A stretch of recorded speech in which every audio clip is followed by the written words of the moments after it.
Hi everyone. Thanks for being here. The song is called, it's new, it's called I Reject the Empire in the Forest, in ecstatic stillness, reading Wang Wei's Laughing Lost in the Mountains, No One Texts Me.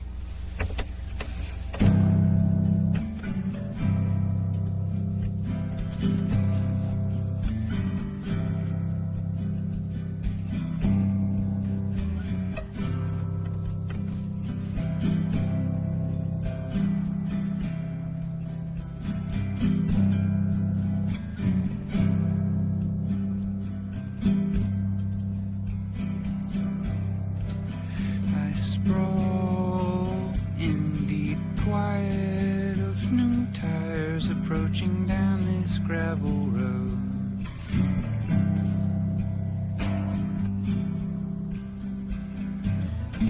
There's no city anymore. I've tried throwing off the daily clamor, but it's still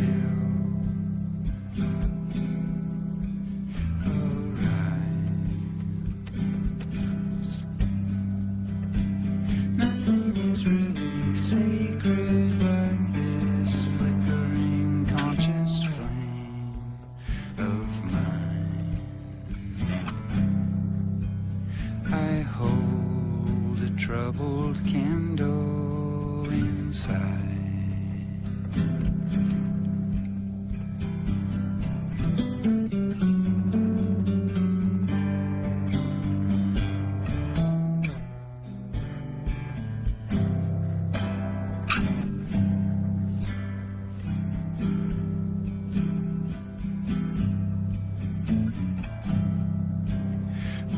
Luck and how raw this one life, and it only lasts a moment and goes. Grief groans toward where none know. So I ignore my starve the me that's seen online. I disagree with so much. These are brutal, feudal times. My heart is broken seeing all these gone, occupied minds. I wanna save the whole world, but I can't, so I decline to join. I pretend I live in no nation at all, as if I could just rewrite it. My quiet absence at the dead end of the road, my unnoticeable rebellion. Just like my parents and the hippie dropout poets and all the seekers before them, just wanting to live outside the kingdom walls, to watch the river and sing it. I just want to make artistic music full of ideas, and I try, but how can one turn away from a world boiling alive?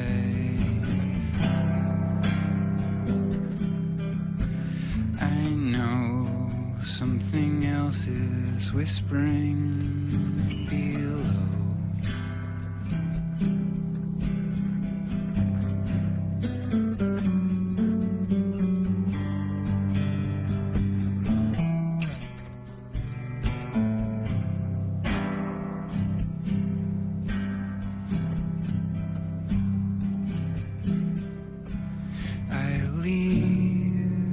Stream is high and there's white noise in the water.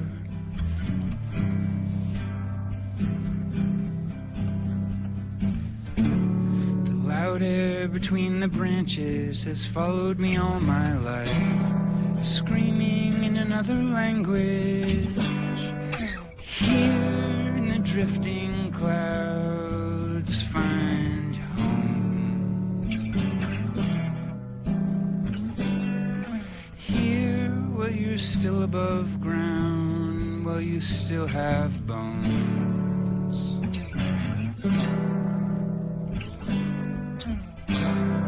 I try to reject the empire, but it's only a wishing stance. There's no for real stepping all the way out of the violently vibrating here and now. So tangled in complicity, I spend this life in the best way that I can, walking towards, not away from, walking towards something new, something never seen, something beyond me.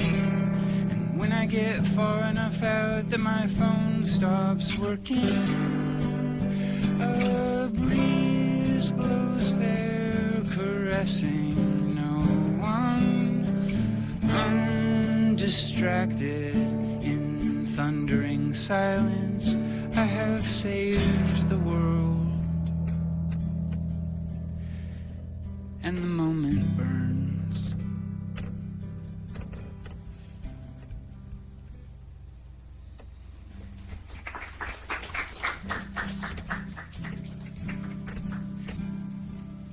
Thanks.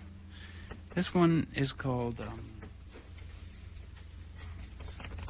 Midwinter Along the River at the End of the United States with a Baby.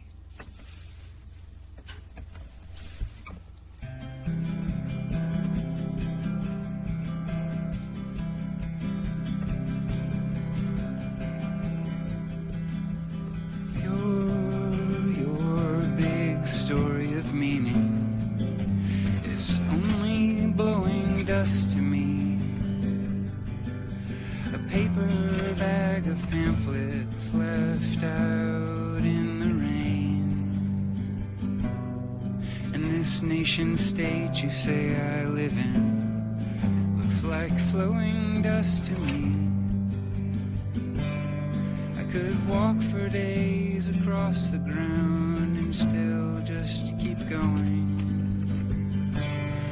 I could swim across the strait. No place has a boundary. Dripping, walking up the beach on the other side. And your cops and agents can wither away. I hope their graves are flooded and their supremacist delusions washed away in the laughing waves. Laughing lost in the mountains, swimming in the ocean. I don't care what shape you think a life should be. I don't respect you, but for now my kids carry your passports. We make fun of your fences, running through the night unseen, exalted.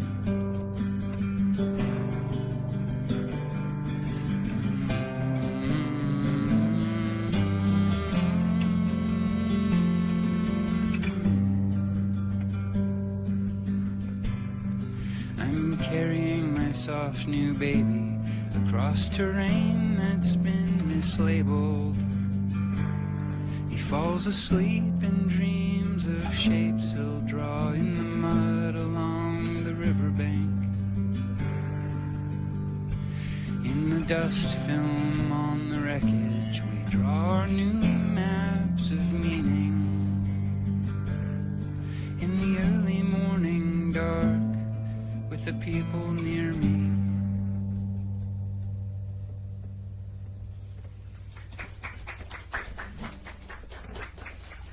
Thanks.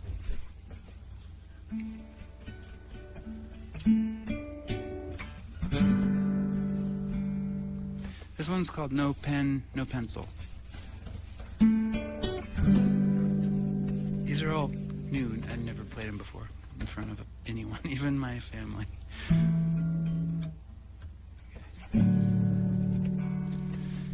shy, I guess.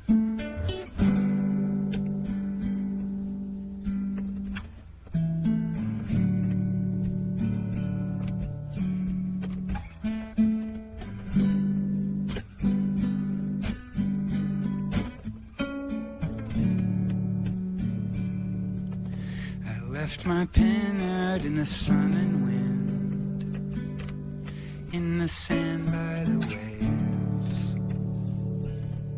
The ink dried out, now it won't write. All words fall away.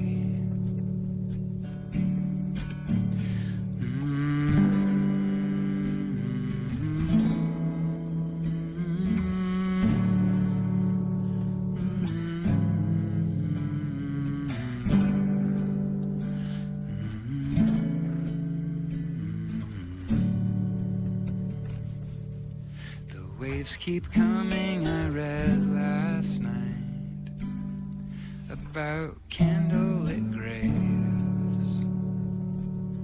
And in the morning, the dream I had won't go. I've been blinking all day. In the afternoon, I make another cup of coffee. The ocean is there.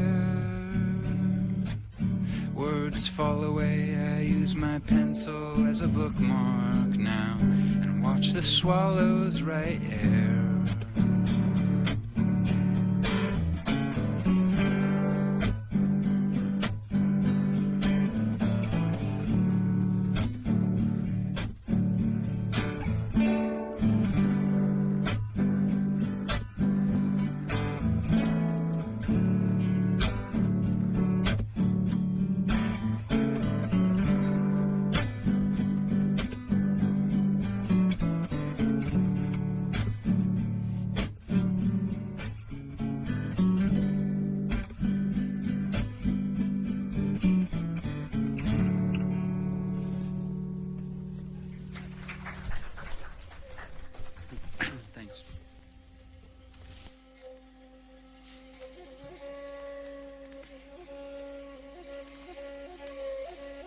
Thank you, Phil, for joining us today.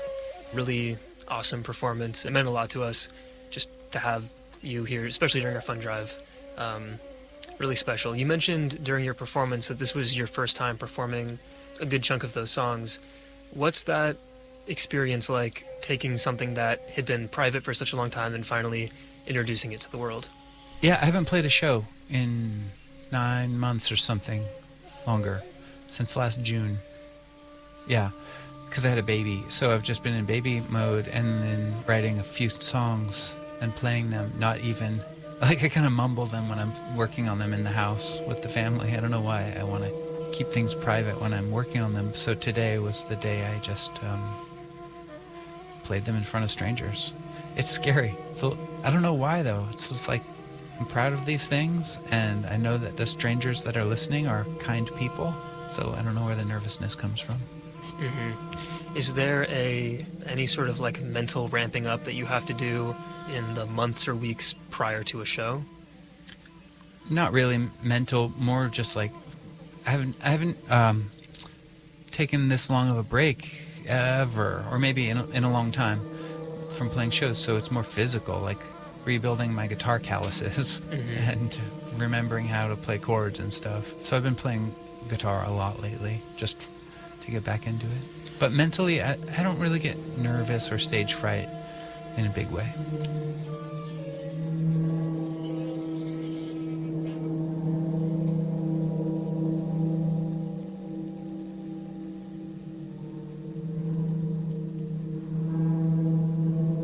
This one's called I Need New Eyes.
doesn't change, slow tattooing the word impermanence bold across my face. I lived examples, I found words to say it yet another way. Death and birth and changing weather and romance blown away. I just wanted to say something true and complicate my youth. But now a new idea complicates my old age. It's that nothing arises in the first place. All this impermanence is just another thing my mind made. I was never here, and nothing goes away.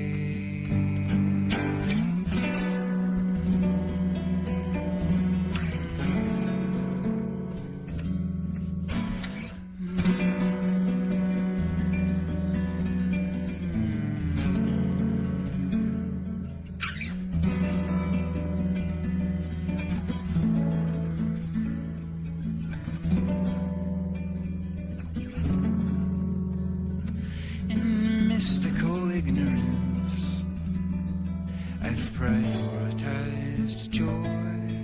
I've chosen to see this and not that. I just laid in the tall grass and watched the breaths fall and rise while this life goes by.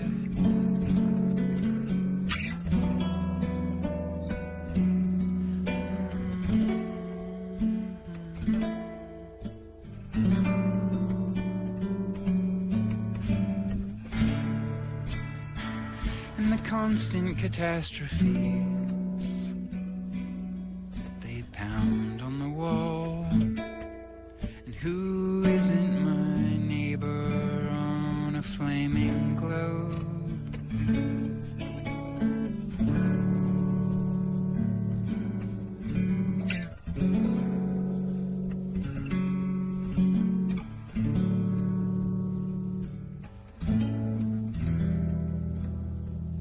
Now I'm staring at a boulder, trying to tell myself this didn't arise.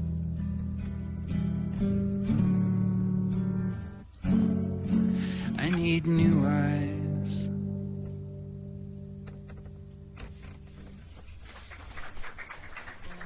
Thanks.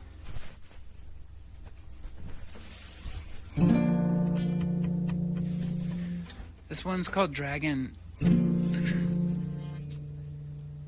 I wonder if I could say what it's about without going on and on. It's short. It's the way I would say what it's about would take way longer than singing it. Okay, it's about. I used to live in this town that had a military Air Force base nearby, yeah, and so they would fly their really loud jets overhead frequently, like deafening. You guys ever lived under military jets? Have you guys ever lived in a imperialistic, militaristic nation state? But yeah, it was just part of life. I grew up in this town, and they would usually do it when there was low cloud cover, and so you couldn't see them, you would just hear them. And so I started thinking, what if I could get my mind to, not in like a only think good thoughts type of way, but what if I could get my mind to not assume that they're jets, even though they're jets, but to think, if it was to tap into my like ancient times brain and be like, they're dragons, or who knows what. And that idea of not, that kind of like Zen idea of not naming a thing that you experience, hearing the sound and letting it just be the sound itself rather than labeling it. Like a dog barks over there and you don't think dog, you just hear the sound.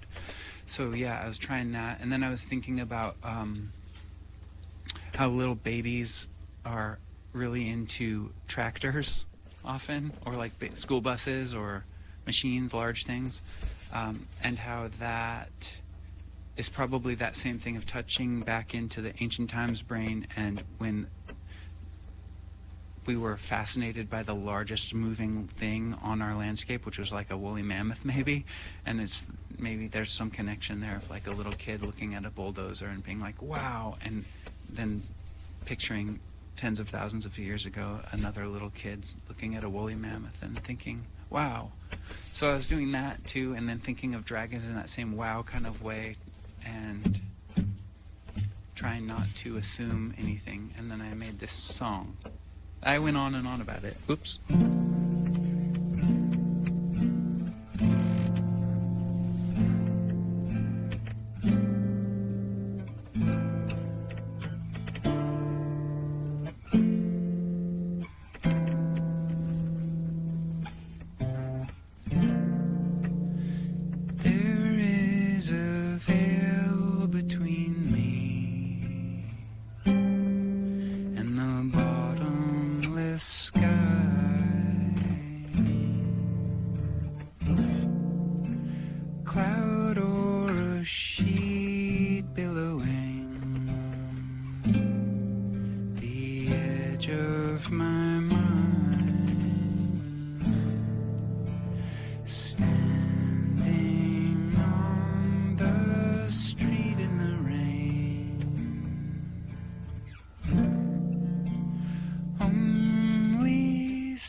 With an old broom whose straw keeps chunking off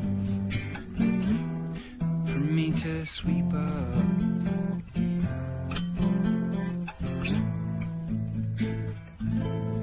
When my life is worn to a nub, I too will be swept up eventually.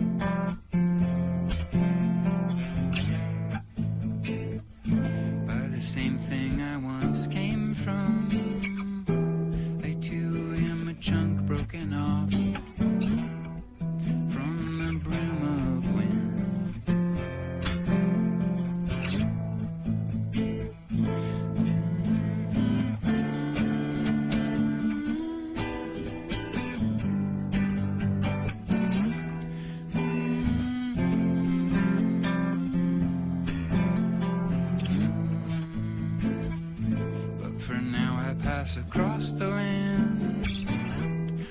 make everyone a piece of wind, a little confluence.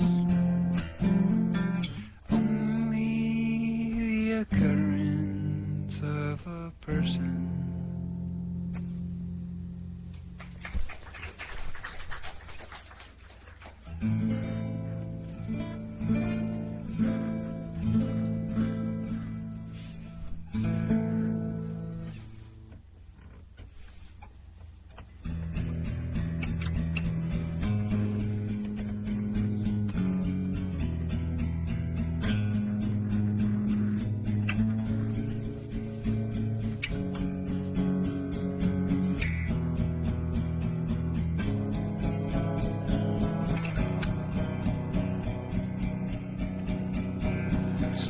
I saw another raven, actually see them all the time, and I hear their voices talking about what the rest of us don't know. I'm a fool on the ground below them, on my phone beneath the sky, but I know there's no one walking through these dreams that I have. In the daylight I do all this work that needs to get done, and I leave the mind of night. I can't remember having crossed a threshold between the dust and the alive. So when a raven starts a conversation, I just stand there and blank out.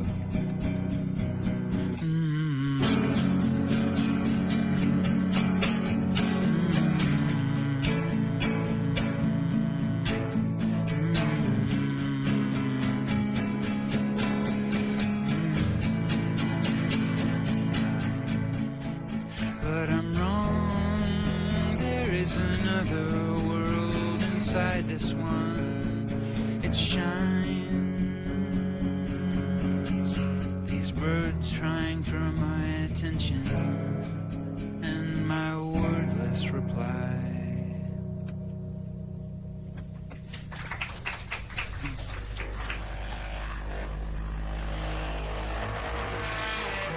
What was the writing process like for these songs specifically, especially in just such like a family-oriented part of your life?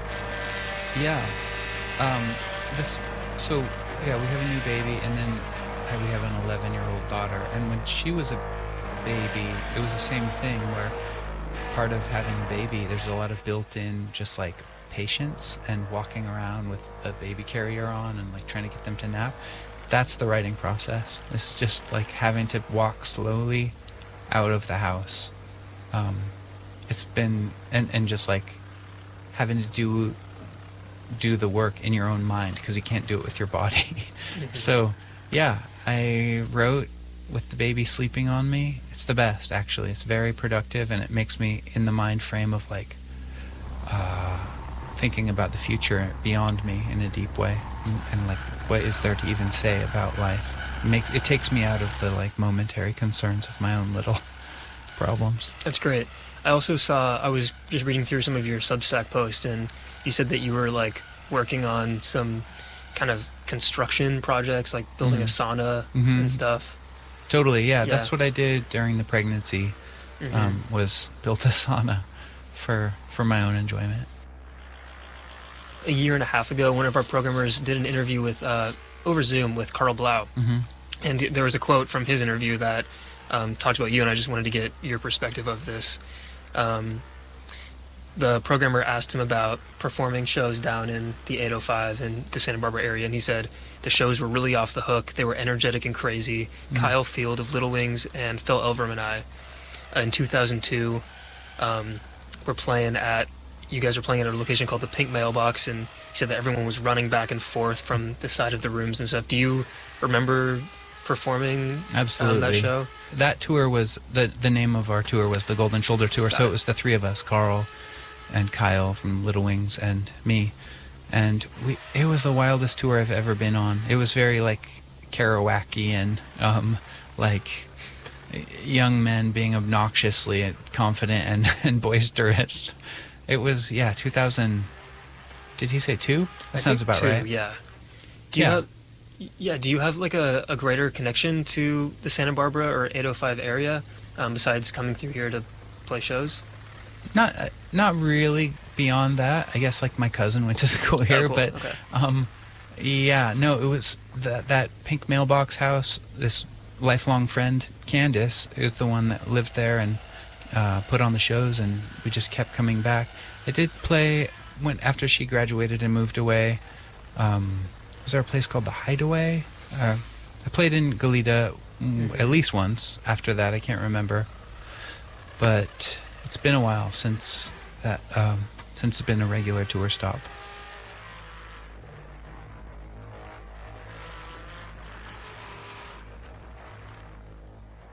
I don't know what to do. I have a lot of songs I could play, but I don't know how to pick. Let's keep going randomly.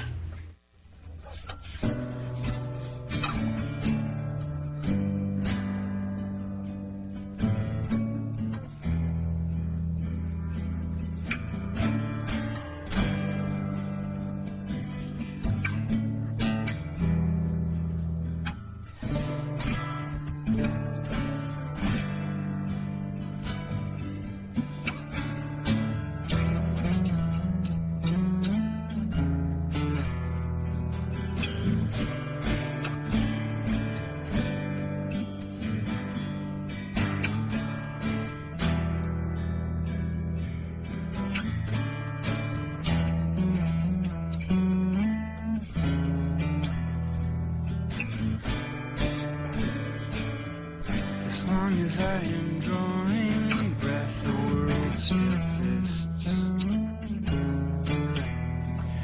Oh, when I die, everything will vanish.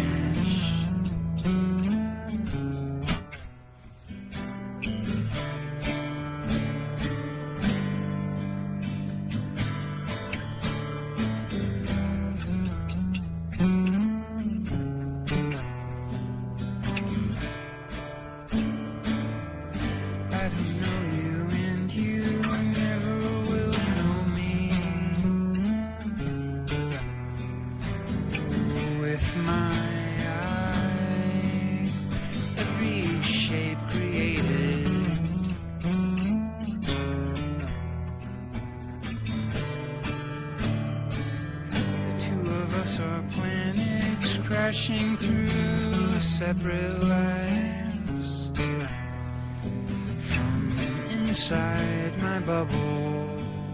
I think I see you.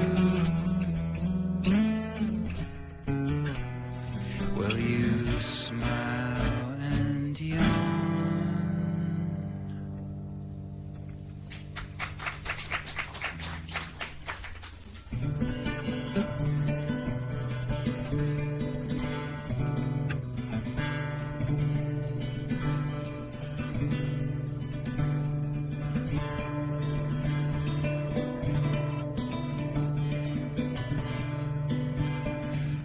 Do I want with my life now that you're gone?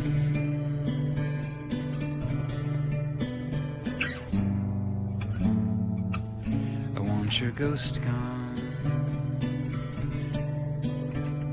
And what do I want with this wood now that it's on? I want the stump gone.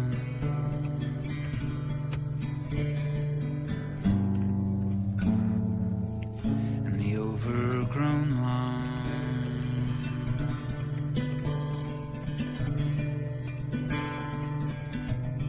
Oh, Black Lagoon, you have my shoe, so I go shoeless. I go muddy, crawling through.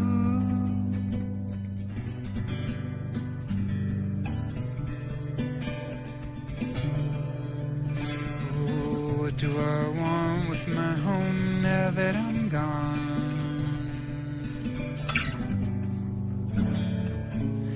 want the shades drawn.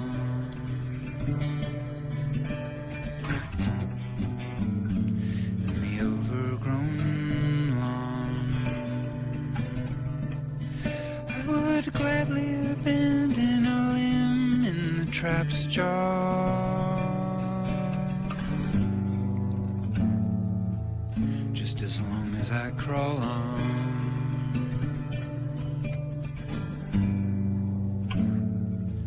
With no trapper to call on. Thorough and true,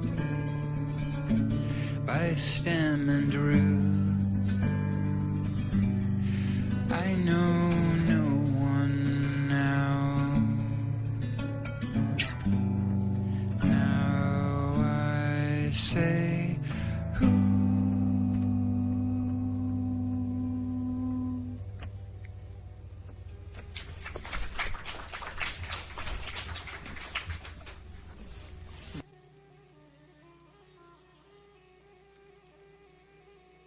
Also, last year, you released a collaborative experimental, you called it a record for drone-poisoned metalheads with Arrington Dionyso.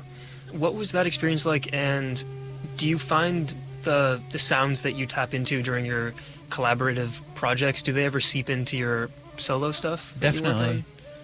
Yeah, that record, it's just drone. It's me doing this gong drone, and then Arrington is a horn player, and he sort of playing along with that drone. And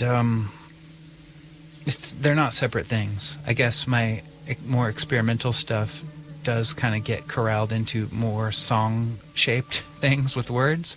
But that specific drone of this gong invention I made with a subwoofer and a contact mic was the basis of this album, Sauna, that from 2014. And that's when we actually recorded that thing. I just sat on the recordings for a long time and released them last year. But yeah, it's all kind of the same thing. And I don't want to take advantage of people's attention and patience too much by releasing too much experimental noise stuff, but I love it. I love making it and listening to it. Did anything change in those 10 plus years that you were sitting on the recordings, like with the audio itself, or was it more of just waiting for the right time that you felt ready to release it? Yeah, I don't know why it took that long. I do know why. My life got crazy and it was busy and working on other stuff, but I knew it was there, like in my back pocket. Got a lot of things in my back pocket, actually.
Thought I felt your shape, but I was wrong.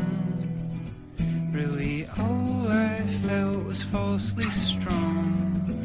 I held on tight and closed my eyes. It was dumb, I had no sense of your size. It was dumb to hold so tight. But last night, on your birthday in the kitchen, my grip was loose, my eyes were open.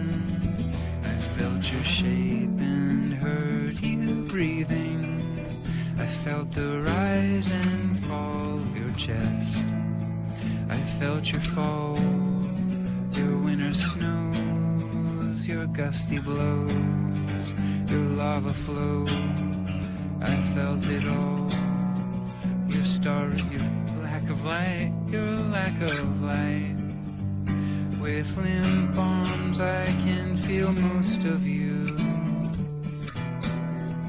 I hung around your neck independently, but my loss was overwhelmed by this new depth I don't think I ever felt.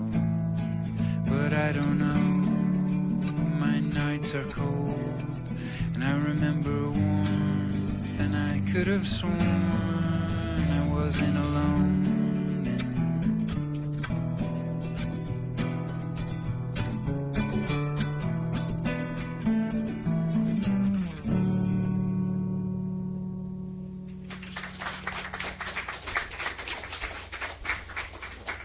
Thanks.